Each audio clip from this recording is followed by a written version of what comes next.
bangis.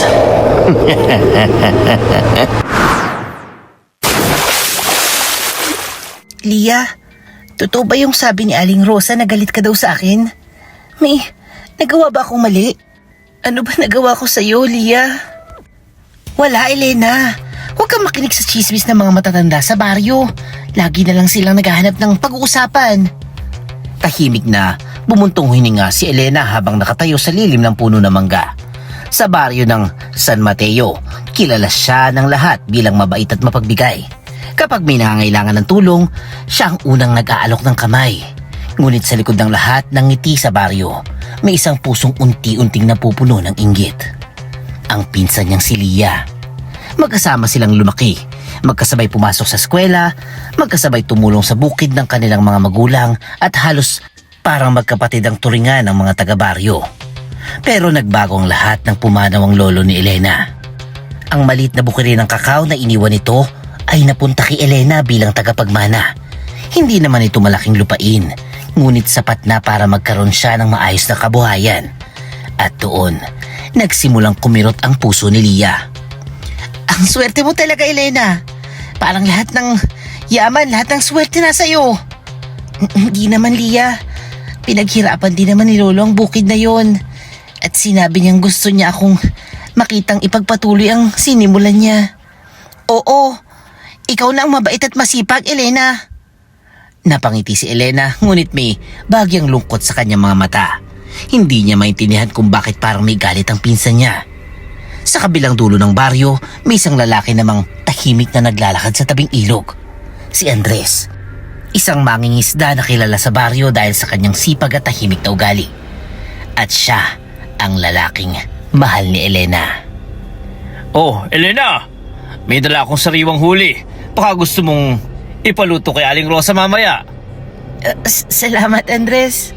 Pero sobra ng kabutihan mo sa akin. Baka sabihin ng mga tao ikakasal na tayo. Kung gano'n, mas mabuti. Mabuti nang sabihin ko na yung totoo, di ba? Napangiti si Andres habang hawak ang basket ng isda. Elena, gusto kitang pakasalan kapag handa ka na. Namula si Elena sa narinig. Sa di kalayuan, nakatayo si Lia at lihim na pinapanood ang dalawa. Unti-unting sumikip ang kanyang dibdib habang nakikita ang saya ng mukha ng pinsan. Ay, lahat na lang talaga nasa iyo, Elena. Kahit si Andres na pinakagusto ng mga dalaga dito, ikaw pa rin ang pinipili. Naglakad si Lia papunta sa poso kung saan nag-iipon ang mga matatandang babae sa baryo. Narinig niya ang kanilang bulungan.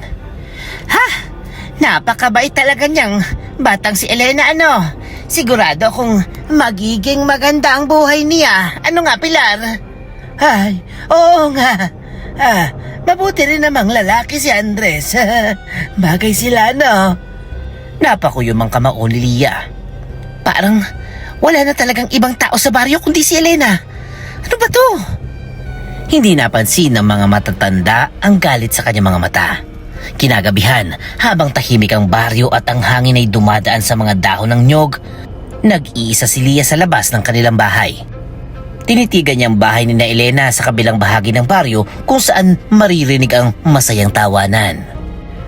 Ano ba to? Bakit pa nasa kanya na ang lahat? Habang ako, wala kahit ano. Biglang lumapit ang isang matandang babae na matagal nang kilala sa baryo bilang kakaiba. Si Aling Biring, isang babae na bihirang kausapin ng mga tao dahil sa mga bulong-bulong tungkol sa kanyang mga kakaibang gawain. Parang mabigat ang iniisip mo, Iha. Nagulat si Lia. Wala po yon. Aling Biring, nag-iisip lang po ako. Ngumiti ang matanda, ngunit ang ngiting yon ay tila may tinatagong lihim. Minsan, Iha, hindi masamang ituwid ang kapalaran. Kung pakiramdam mo may ibang taong umaagaw ng para sa iyo. Natahimik si Lia. May mga paraan para maibalik ang balanse sa buhay kung may taong masyadong sinuswerte. Unti-unting nagbagong ekspresyon ng mukha ni Lia. Anong ibig sabihin ninyo? Dumilim ang mga mata ng matanda habang nakatingin sa malayo. May mga kaalaman ang mundo na hindi alam ng karamihan, ngunit kayang magpabago ng kapalaran ng isang tao. Tahimik ang paligid. Tanging tunog ng hangin at mga kuliglig ang maririnig. Habang nakatingin si Lia sa bahay ni Elena sa di kalayuan, may isang mapanghalib na ideya ang unti-unting nabubuo sa kanyang isipan. Isang ideya na magpapasimula ng kadiliman sa baryo ng San Mateo. At sa gabing yon, hindi alam ni Elena na ang inggit ng kanyang sariling pinsan ang magiging simula ng isang sumpa na magpapabago sa kanilang buhay magpakailanman. Aling Biring, sigurado po ba kayo na may paraan para mawala ang swerte ni Elena? Hindi ko na kayang makita na siya ang laging pinagpapala dito. Iha, maraming paraan kung talagang gusto mong turuan ng leksyon ang isang tao. Pero tandaan mo, kapag pumasok ka sa ganitong landas, wala nang balikan, ano? Tahimik na nakatayo si Lia sa ilalim ng lumang punong balete sa gilid ng baryo. Mahina ang ilaw ng gasera na hawak ng matanda at ang hangin ay tila mas malamig kaysa karaniwan. Mula sa malayo ay maririnig ang tahol ng aso. Kung talagang gusto mong magbago ang kapalaran ng pinsan mo, may kilala akong mangkukulam sa kabilang baryo. Siya lamang ang kayang gumawa ng hinihiling mo. Gagawin ko ang kahit ano, basta mawala ang kayabangan ni Elena. Ngumiti si Aling Biring, ngunit may kakaibang lungkot sa kanyang mukha. Hindi kayabangan, ang kabaitan, iha. Pero kung yun ang tingin mo, hindi na kita pipigilan pa. Kinabukasan, bago pa sumikat ang araw, tahimik na umalis si Lia sa baryo. Naglakad siya sa isang makipot na daan papunta sa Barangay Maligaya, isang lugar na bihirang puntahan ng mga tao sa San Mateo. Sinabi ng mga matatanda na may mga taong naninirahan doon na marunong ng lumang kapangyarihan. Habang naglalakad si Lia sa gitna ng makapal na damuhan, may kaba sa kanyang dibdib, ngunit mas malakas ang galit na bumabalot sa kanyang puso. Kung hindi dahil sa kanya, hindi ako magiging ganto. Pakiramdam ko parang wala akong halaga sa baryo. Pagdating niya sa dulo ng baryo, may nakita siyang maliit na kubo na napapalibutan ng mga halamang kakaiba ang anyo. May mga tuyong dahon na nakasabit sa bubong at may bote na may lamang madidilim na likido. Lumabas ang isang matandang babae mula sa loob. Oh, iha! Ikaw ba yung batang pinadala ni Bering? Opo, ako po yun. Tinitigan siya ng matanda mula ulo hanggang paa. May mabigat kang dala sa puso, iha. Nararamdaman ko ang inggit sa iyo. Hindi ko na kayang tiisin ang swerte ng pinsan ko. Gusto ko lang siyang turuan ng leksyon. Tahimik na tumawa ang matanda. Ang tawag sa kapangyarihang gagamitin natin ay pangbabarang. Isang sinaunang kulam na gumagamit ng insekto bilang tagapagpadala ng sumpa. Biglang kinabahan si Lia, ngunit hindi na siya umatras. Kung sigurado ka sa gusto mo, sisimulan na natin. Kumuha ang matanda ng isang manipis na kawayan na parang tubo. Mula sa isang kahon ay naglabas siya ng mga kakaibang insekto na may 7 paa. Gumapang ang mga ito sa mesa habang kumikislap ang kanilang maliliit na mata. Ba't parang kakaiba yung mga paa nila? Dahil hindi sila ordinaryong insekto. Sila ang magiging daan ng sumpa. Kumuha ang matanda ng isang papel. Sabihin mo ang pangalan ng taong gusto mong tamaan. Elena po. Sinulat na matanda ang pangalan sa papel. Buong pangalan, iha. Buo. Elena Rivera po. Pinulot na matanda ang papel at nilagay ito sa loob ng kawayan kasama ang mga insekto. Pagkatapos ay kumuha siya ng manipis na sinulid. Bawat paa ng insekto ay kailangang talian upang itali ang kapalaran ng iyong pinsan sa sumpa. Isa-isa niyang tinali ang mga paa ng insekto habang bumubulong. Elena Rivera! Elena Rivera!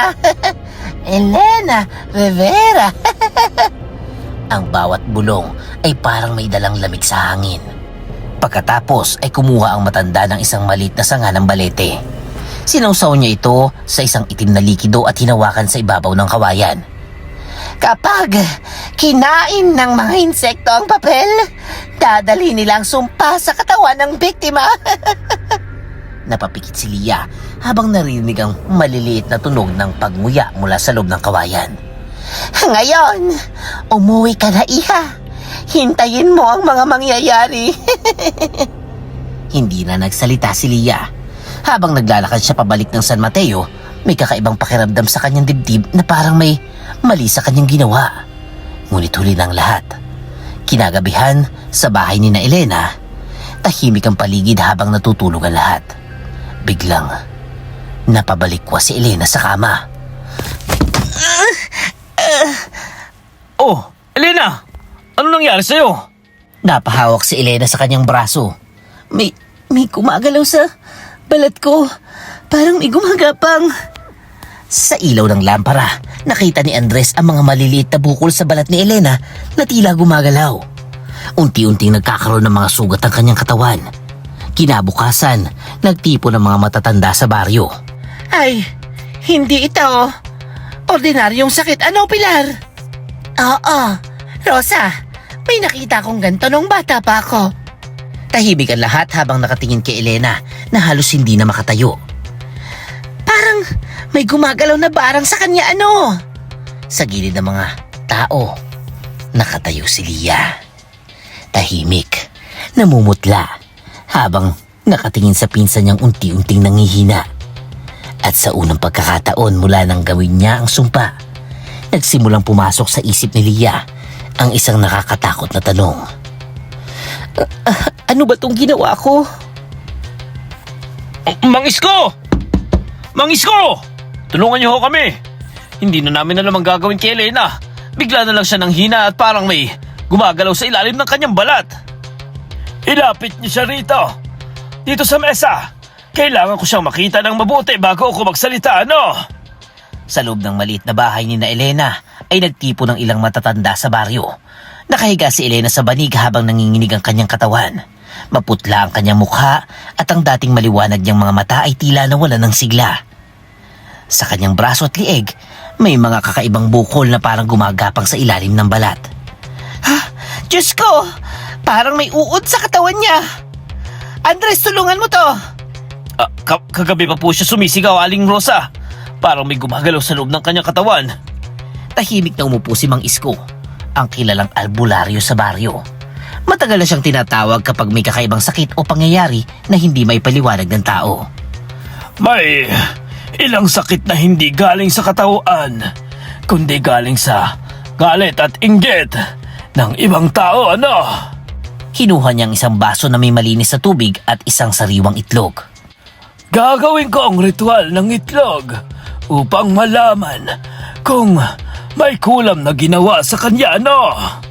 Lumapit ang mga tao habang dahan-dahan niyang binasag ang itlog at binuhos ang laman nito sa loob ng baso. Tahimik ang buong bahay. Unti-unting gumalaw ang puti ng itlog sa tubig na parang usok na umiikot. Pagkaraan ng ilang sandali, may pulang guhit na lumitaw sa gitna nito. Ha! Diyos ko! Parang mga mata yan! Oo, Pilar! Isang mata ng sumpa! Napayo ko si Andres. Ano hong ibig niyo sabihin? May gumagawa ng kulam kay Elena? Hindi lang basta kulam ito. Barang ito.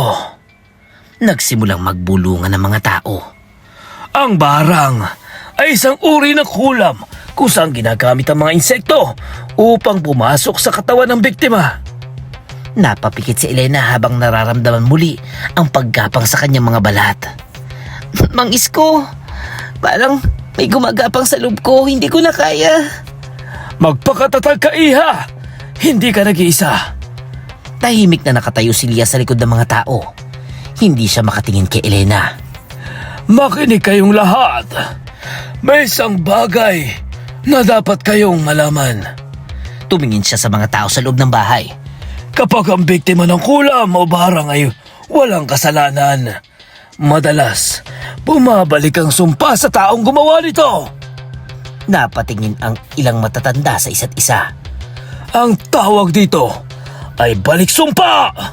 Ibig sabihin niyo, Mang Isko, ang taong gumawa nito ay maaaring masaktan din? Oo, dahil ang kapangyarihan ng kulam ay parang tali. Kapag hinila mo isang dulo, gumagalaw din ang kabila. Napatigil si Lia habang naririnig ang bawat salita ng matanda. Ngunit, huwag kayong gagawa ng marahas na paghihiganti dahil anumang sugat na binigay sa biktima ay maaaring maramdaman din ng aswang o mangkukulam na nagpadala ng sumpa. Kung ganun, Mang Isko, paano natin mapoprotektahan? Tumayo si Mang Isko at lumabas ng bahay. Pagbalik niya ay may dala siyang mga halaman at kakaibang kagamitan. Kailangan nating ihanda ang baryo para sa maaaring mangyari. Pinakita niya ang ilang kalamansi. Ang katas ng kalamansi ay mabigat sa katawan ng mga nilalang na nagbabago ng anyo. Maaari nitong pababain ng isang aswang kung sakaling may magpakita. Kumuha siya ng ilang dahon ng gabon. Ang dahon na ito ay matagal nang ginagamit ng mga albularyo upang itaboy ang masasamang espiritu. Pagkatapos ay nilabas niya ang isang mahabang latigo na kulay itim. Napanganga ang mga tao. Ano po ba yan? Buntot po ba yan ng pagi? Oo, Andres. Buntot nga ng pagi. Hinawakan niya ito at pinakita sa lahat. Ito ang isa sa pinakamabisang sandata laban sa mga aswang dahil ang lason at kirot nito ay hindi kayang tiisin ng mga nagbabagong anyo. Tahimik ang mga tao habang naririnig ang bawat paliwanag. Ngayong gabi, maghahanda tayo ng panlaban sa kulam. Sige ho, gagawin ko lahat para maligtas si Elena. My loves. Sa gilid ng bahay ay nakatayo pa rin si Lia. Pinagpapawisan ang kanyang mga palad. Kung babalik sa akin ang sumpa, anong gagawin ko? Hindi niya natapos ang kanyang iniisip. Sa loob ng bahay ay biglang napasigaw si Elena. Ouch! Andres! May gumagalaw ulit. Tumakbo si Andres papunta sa kanya. Mang Isko! Ano nangyayari? Lumapit ang matanda at hinawakan ang kamay ni Elena. Nagsisimula ng lumakas ang sumpa. Ngunit huwag kayong matakot dahil may paraan para pigilan ito. Tumingin siya sa bintana kung saan ang hangin ay biglang lumakas. Dahil kung sino man ang gumawa nito ay hindi basta-basta susuko. Sa labas ng bahay ay gumalaw ang mga dahon ng niyog. At sa dilim ng gabi, may isang pares ng mata na tila nagmamasid sa bahay ni Elena. Sa loob ng dibdib ni Lia ay unti-unting lumalaki ang takot na baka ang sumpang sinimulan niya ay bumalik upang siyang wasakin. Oh, Andres! Ihanda ninyo ang mga kailangan natin ngayong gabi. Dahil kung hindi natin pipigilan ang sumpang ito, lalong lalala ang kalagayan ni Elena. Sige ho, sabihin nyo lang, Mang Isko, ang gagawin namin. Gagawin ko lahat talaga. Tahimik ang buong baryo ng San Mateo habang papalapit na ang gabi. Sa loob ng bahay ni na Elena ay nagtipo ng ilang matatandang lalaki at babae habang naghahanda si Mang Isko ng kakaibang ritual. Sa gitna ng mesa ay may mga dahon, kahoy at ilang kakaibang halaman na hindi karaniwang nakikita sa baryo. Ang kulam na ginawa sa kanya ay malakas. Kaya ang ritual na gagawin natin ay kailangang sundin ng eksakto. Kinuha niyang isang maliit na piraso ng kahoy. Ito ang balik-balik na kahoy. Ginagamit ito upang ibalik na sa pinanggalingan ng sumpa. Dahan-dahan niyang kinayod ang kahoy hanggang maging maliliit na piraso. Pagkatapos ay lumapit siya kay Elena na nakahiga sa banig. Magtiwala ka, iha. Kahit masakit, Kakayanin natin ito, ano? Dahan-dahan niyang pinahid ang mga pinong piraso ng kahoy sa buong katawan ni Elena. Sa bawat haplos ay napapangiwi si Elena. Mang Isko, para pong lalong gumagalaw ang mga bagay sa loob ko. Dahil nanggagalit ang sumpa kapag nararamdaman itong nilalabanan natin ito. Pagkatapos ay tinipon ni Mang Isko ang lahat ng shavings ng kahoy. Hatiin natin ito sa dalawang bahagi. Kinuha niya ang dalawang malaking dahon ng badyang at doon binalot ang dalawang bungkos ng kahoy. Hoy, Andres! Ikaw ang magbabaon ng isa sa dagat. Ako? Oo. Ngunit tandaan mo, ang mga biling ko dahil kapag nagkamali ka, babalik ang sumpa kay Elena. Tumango si Andres. Kapag naglalakad ka papunta sa dagat, huwag kang makakausap kahit kanino. At huwag kang lilingon kahit may marinig kang tumatawag sa iyo. Napalunok si Andres. Kapag umaabot na sa dibdib mo ang tubig, doon mo ililibig ang dahon sa ilalim ng buhangin. Samantala, kinuha ni Mang Isko ang pangalawang bugkos ng kahoy. Ito naman ay ililibing natin sa ilalim ng apoy. Lumabas sila sa bakuran. Sa lupa ay naghukay ang mga lalaki habang nilalagay ang mga sanga ng mangungkong, kamomay at balanti sa ibabaw ng hukay. Kapag ang nasunog ang mga kahoy na ito, sisimulang bumalik ang sumpa sa pinanggalingan. Samantala, sa loob ng bahay ay patuloy na humihina si Elena. Mang Isko, may mga sugat na sa labas ng balat niya. Lumapit ang matanda at dahan-dahang pinisilang isa sa mga sugat. Biglang may lumabas na maliit na insekto na gumagapang. Nagkagulo ang mga tao. O Diyos ko! Ano yun? Yan ang tagapagdala ng sumpa. Isa-isa niyang tinanggal ang mga insekto mula sa katawan ni Elena. Pagkatapos ay nilagay niya ang mga ito sa itim na tela. Kailangan din nating sirain ang mga nilalang na ito. Kumuha siya ng isang palayok. Nilagyan niya ito ng tubig at katas mula sa badyang, alipata, guso-guso at soro-soro. Ang mga halamang ito ay may kakayahang puksain ang mga nilalang ng kulam. Binuhos niya sa loob ng palayok ang mga insekto. Pagkatapos ay tinakpan ito ng mga dahon ng gabi. Ngayon, pakuluan natin ito upang gamitin ang mga sanga ng balik-balik, mangungkong at balanti. Unti-unting uminit ang apoy sa ilalim ng palayok. Tahimik ang lahat habang pinapanood ang ritual. Pagkaraan ng ilang minuto, ay nagsimulang umalog ang palayok. Mang Isko, bakit gumagalaw ang palayok? Dahil nagwawala ang sumpa. Maya-maya ay maririnig kang kakaibang tunog mula sa loob. Parang may sisigaw na maliliit na boses. Diyos ko! Parang may kaluluwa sa loob! Sigaw ni Aling Pilar. Hindi yon mga kaluluwa. Yon ang galit ng kulam na nasusunog.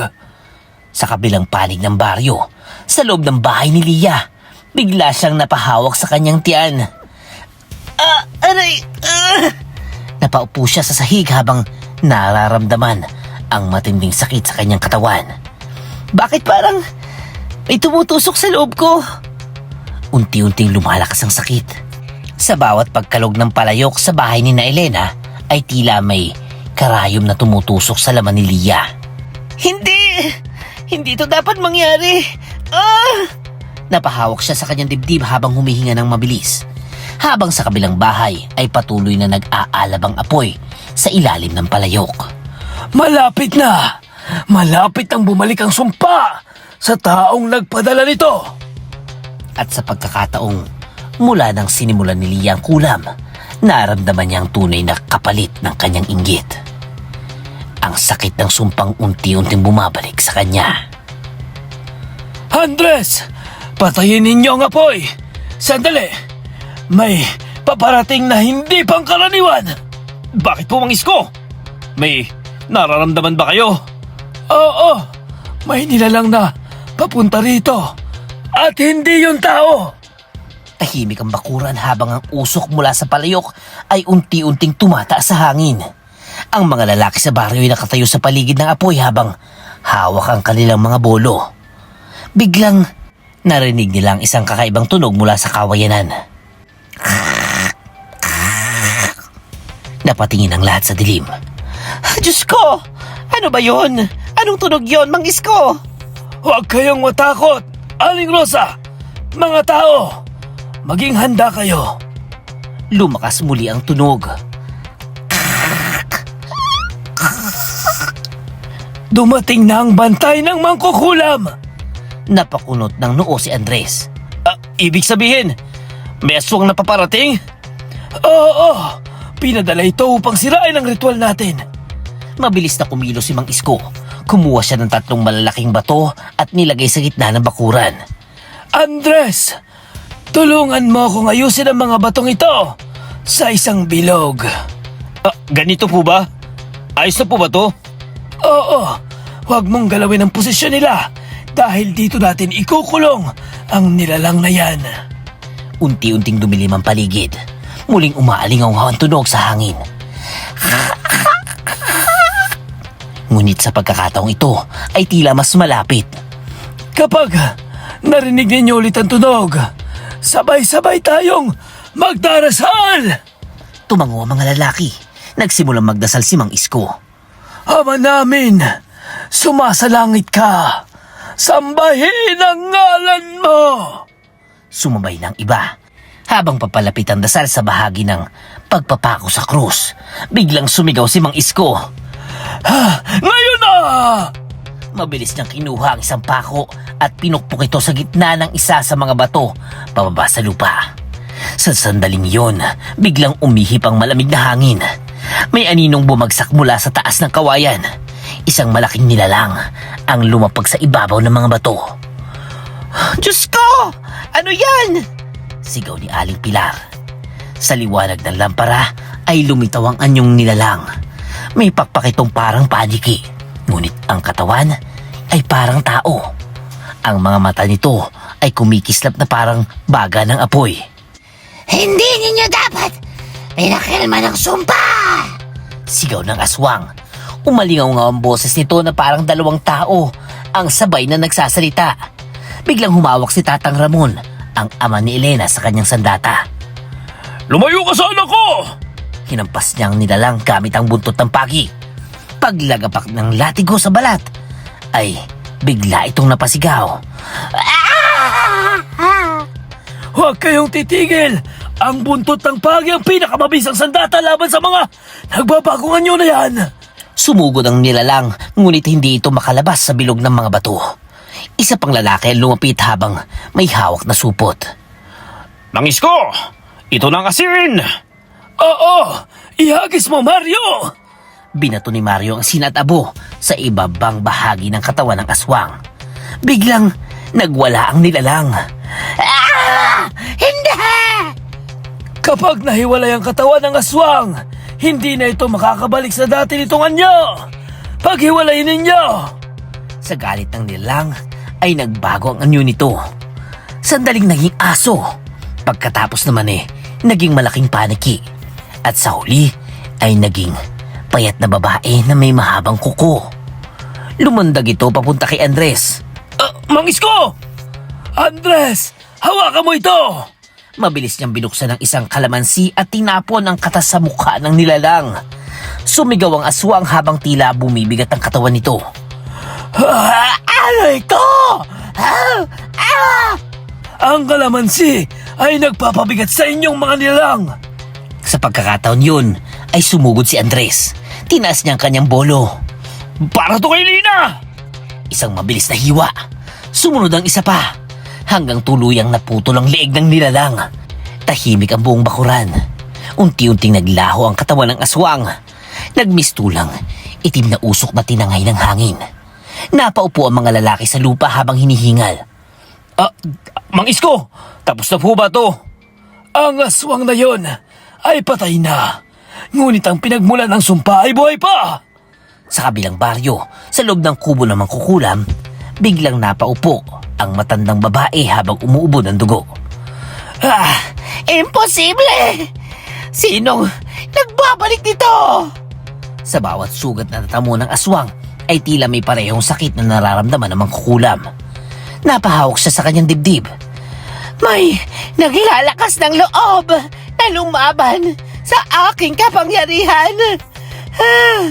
Samantala sa bahay ni Lia, naririnig niya mga kakaibang sigaw mula sa malayo. Napapikit siya habang nanginginig. Sana matapos na to. Ngunit sa sandaling yun ay hindi pa niya alam na ang laban ay malayo pa sa katapusan. Dahil ang sumpang sinimulan niya ay patuloy na naglalakad pabalik sa kanya. Lumipas ang mga araw. Mang Isko, tulungan niyo ako. Hindi ko na kaya. Ang sakit, parang may tumutusok sa buong katawan ko. Oh, Lia! Ilapitin niyo siya rito. Huwag niyong hayaang matumba ang bata. Mabagal na naglakad si Lia papunta sa bakuran ni na Elena habang ang araw ay unti-unting sumisikat sa silangan. Namamaga ang kanyang mga mata at ang balat niya ay puno ng mapupulang marka na parang kagat ng kung anong nilalang. Napatingin ang mga tao sa kanya. Diyos ko, Lia! Ano nangyayari sa iyo? Sambit ni Aling Rosa. Hindi kagad nakapagsalita si Lia. Bigla siyang napaluhod sa harap ni Elena na nakaupo sa bangko habang inaalalayan ni Andres. Elena, patawarin mo ko. Ako ang dahilan kung bakit ka nagkasakit. Tahimik ang buong bakuran. Napakunot ng noo si Andres. Anong ibig sabihin mo, Lia? Humagulhol si Lia habang hawak ang kanyang dibdib. Ako yung nagpunta sa mangkukulam. Ako nagpagawa ng barang laban sa'yo dahil nainggit ako. Napatingin ang lahat sa kanya. Lia, ba't mo namang ginawa yan sa akin? Dahil sa galit at inggit, hindi ko matanggap na ikaw yung may bukid at ako. Wala. At ikaw pa rin ang pinili ni Andres. Tumulo ang luha ni Elena, ngunit hindi siya nagsalita. Lumapit si Mang Isko. Ang kulam ay parang apoy. Kapag ginamit mo ito upang manakit ng iba, maaari ring sunugin ang taong nagsimula nito. Napahawak si Lia sa kanyang tiyan habang muli siyang napangiwi sa sakit. Mang Isko, pakiramdam ko, may gumagalaw sa loob ko. Dahil nagsisimula ng bumalik sa iyong sumpa, Lia. Tahimik ang mga tao habang nakikinig sa matanda. Tandaan ninyo, ang kapangyarihan mang kulam ay hindi likas na masama. Ang tunay na dahilan kung bakit ito nagiging mapanganib ay ang hangarin ng gumawa nito. Ibig sabihin ba kung mabuti ang layunin, hindi ito makakasama? Oo, Aling Rosa. Ngunit kapag ginamit sa inggit at galit, babalik ito sa taong nagpasimula. Napayuko si Lia habang umiiyak. May isa pang ritual na kailangan nating gawin upang tuluyang mawala ang sumpa sa kanya. Mang Isko, sige ho, gawin niyo na po. Kumuha ang matanda ng isang baso ng tubig at piniga ang ilang kalamansi. Lia, inumin mo ito, iha. Dahan-dahan itong ininom ni Lia kahit nanginginig ang kanyang kamay. Ngayon, itali ninyong lubid sa paa niya. Nagulat ang mga tao. Bakit ho, Mang Isko? Kailangan nating ilabas ang nilalang na naiwan sa loob ng katawan niya. Tinulungan ng mga lalaki si Lia na itali ang kanyang paa sa isang matibay na sanga ng puno. Makalipas ang ilang sandali ay nakabitin siya ng baligtad. Mang Isko, natatakot po ko. Magtiwala ka kung gusto mong mabuhay, iha! Ilang minutong lumipas, biglang nanginig ang katawan ni Lia. Ouch! Mula sa kanyang bibig ay may lumabas na maliit na nilalang na parang ibon, ngunit kulay itim at kulubot ang balat. Napaatras ang mga tao. Diyos ko! Ano yan? Rosa, yan ang natitirang bahagi ng barang. Mabilis niyang kinuha ang bolo at tinaga ang nilalang hanggang mapira-piraso. Pagkatapos ay kinuha niya ang isang maliit na palayok na may pinakulo ang langis ng niyog. Nilagyan niya ito ng hiniwang badiang. Ito ang tinatawag na dapo. Lumapit siya kay Lia at pinahid ang mainit na langis sa kanyang likod at dibdib. Aray ko! Mainit, Mang Isko! Kailangan nating ilabas ang anumang natitirang usik. Matutulis na bagay na naiwan ng kulam sa iyong katawan. Makalipas ang ilang sandali ay may maliliit na itim na piraso na lumabas mula sa balat ni Lia. Tapos na! Sa gitna ng bakuran ay nagsindi ang mga tao ng apoy. Nilagay ni Mang Isko ang mga piraso ng nilalang sa apoy hanggang maging abo. Ang abo nito ay kailangang ilibing upang tuluyang mawala ang kapangyarihan ng sumpa. Tahimik ang lahat habang binabaon ang abo sa lupa. Lumapit si Lia kay Elena. Alam kong wala akong karapatang humingi ng tawad sa'yo, Elena. Pero saan na balang araw mapatawad mo ko. Tumingin si Elena sa kanyang pinsan.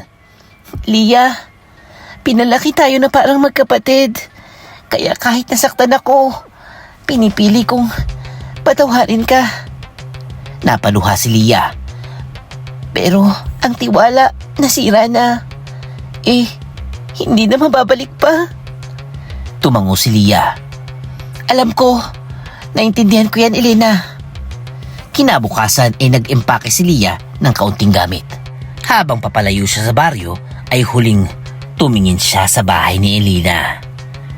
Sana sa ibang lugar, makapagsimula akong muli.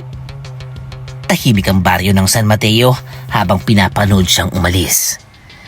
At kahit nakaligtas ang buhay ni Elena, alam ng lahat na may isang bagay na hindi na kailanman babalik sa dati. Ang samahan ng dalawang pinsang minsang tinuring na magkapatid. Elena, mukhang sagana ang ani ng kakao ngayon Halos na puno ng kamalig natin. Oo, Andres. Parang pinagpala ulit ang lupang ito. Thank you po, Lolo. Lumipas ang mga linggo at naging mga buwan. Unti-unting bumalik sa normal ang buhay ng baryo. Ang balita tungkol sa kulam at aswang ay naging bulong na naman sa pagitan ng mga matatanda sa baryo. Nagpakasal na sina Elena at Andres sa maliit na kapilya malapit sa ilog. Nandun ang halos lahat ng mga tao sa baryo. Si Mang Isko na tahimik lamang na nakaupo sa likod habang pinapanood ang seremonya. Andres, tandaan mo ang sinabi ko noon. Hindi natatapos ang laban sa dilim kahit natapos ng isang sumpa. Naintindihan ko yun, Mang Isko. Babantayan ko po si Elena. Lumipas ang panahon, mas lalong umunlad ang bukilin ng kakao ni Elena. Dumadayo pa ang mga mangangalakal mula sa karatig baryo upang bumili ng kanilang ani. Sa bawat araw na dumadaan ay tila unti-unting nawawala ang alaala ng mga tao sa bangungot na dulot ng kulam. Ngunit si Elena ay hindi kailanman nakakalimot. Sa gilid ng kanilang bukid ay may lugar na hindi niya iniiwasang daanan. Ang bilog na 3 bato na ginamit ni Mang Isko noong gabing dumating ang aswang. Tuwing dumaraan siya ron ay humihinto siya sandali. Salamat po sa pagligtas sa akin. Tahimik siyang nagdarasal bago magpatuloy sa kanyang gawain. Isang gabi, dumating ang pista ng unang ani ng kakao. Nagsaya ang buong baryo sa plaza habang may tugtog at sayawan. Elena, halika! Sayo tayo! Mamaya na, Andres. Gusto ko muna magpahinga sandali. Lumayo siya sa gitna ng kasiyahan at naglakad patungo sa gilid ng bukid. Tahimik ang paligid. Ang buwan ay maliwanag at ang hangin ay malamig. Habang nakatayo siya sa tabi ng puno ng mangga, ay napansin niya ang isang aso sa di kalayuan. Isang payat na aso na may isang matang nawawala. Tahimik lamang ito at nakatingin sa kanya. Kanino kayang aso to? Ngunit hindi ito tumahol o gumalaw. Nakatitig lamang ito sa kanya na parang may gustong sabihin. Makalipas ang ilang sandali ay tumalikod si Elena at bumalik sa bahay. Pagsapit ng gabi, habang naghahanda siyang matulog, napansin niyang may kakaiba sa kanyang higaan. Andres, lumapit ka nga dito. Ano yun? Elena, anong nangyari? Sa ilalim ng kanyang unan ay may nakita siyang maliit na bilog ng 3 bato. Kasama nito ang isang hibla ng buhok na nakatali sa puting sinulid. Nanlaki ang mga mata ni Andres. Elena, ito ay parang Isang anting ginagamit sa barang? Natahimik ang dalawa.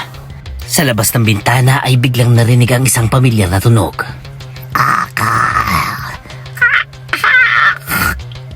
Nanginginig ang kamay ni Elena habang nakatingin sa dilim. Andres, narinig mo ba yun? Oo, Elena. Biglang naalala ni Elena ang mga salita ni Mang Isko. Tandaan mo, Iha. Ang kulam ay parang apoy. Maaring mawala ang isang apoy, ngunit ang apoy ay madaling magliyab muli kung may magpapasindi nito. Napahawak si Elena sa kahoy na nakasabit sa dingding. Ito ang buntot ng pagi na iniwan ni Mang Isko sa kanila bilang panangga. Sino ang gagawa nito? Maaaring may ibang tao na naiinggit na naman sa'yo. O maaaring buhay pang mangkukulam. Muling umalingaw-ngaw ang tunog sa gabi. Sa labas ng bahay ay muling nakita ni Elena ang aso na may isang mata. Nakatayo ito sa gilid ng bakuran habang nakatitig sa kanilang bahay. Unti-unti itong umatras papunta sa dilim ng kakahuyan. Mahigpit na hinawakan ni Elena ang buntot ng pagi. Kung sino ka man, kung sino man ang nasa likod nito, hindi ako ang dating Elena na madaling nasaktan. Tahimik ang gabi habang nakatayo siya sa bintana. Ang hangin ay dumaan sa mga dahon ng kakao at ang anino ng mga puno ay tila gumagalaw. Sa baryo ng San Mateo, muling bumalik ang pakiramdam na may masamang nagmamasid mula sa dilim. At habang nakatitig si Elena sa malayong kakahuyan, isang bagay ang malinaw sa kanyang isip. Ang laban sa pagitan ng liwanag at kadiliman ay hindi kailanman tunay na natatapos. Wakas. Sa baryo ng San Mateo, natutunan ng mga tao na ang inggit ay hindi lamang damdamin. Isa itong pintuan para sa kadiliman. Kapag ang puso ng tao ay napuno ng galit at pagnanais na mapahamak ang kapwa, may puwersang handang sumagot sa tawag na yon. Ang kulam, barang at mga nilalang sa dilim ay hindi basta lumalapit sa mundo ng tao. Tao mismo nagbubukas ng pinto para sa kanila. At kapag pinto ay nagbukas, hindi palaging ang taong nais mong saktan ang unang kukunin sa kadiliman. Dahil minsan, ang sumpang pinadala mo ay babalik sa iyo. Mas mabigat, mas masakit, at mas gutom sa kapalit. Kaya tandaan nyo, ang tunay na panganib ay hindi lamang ang mangkukulam sa bundok. Ang tunay na panganib ay ang inggit sa puso ng tao. Dahil kapag ang puso ay naging tahanan ng galit at selos, hindi mo kailangang hanapin ang kadiliman. Ang kadiliman mismo ang hahanap sa'yo. At kung nagustuhan nyo ang ating story for today, please comment yes, yes, woo! At kung meron kayong real life stories na nakakatakot at gustong i-feature sa ating channel, please comment your email. At syempre, huwag kalimutan mag-like, mag-share, mag-comment, at mag-subscribe na kay Kuya Bangis.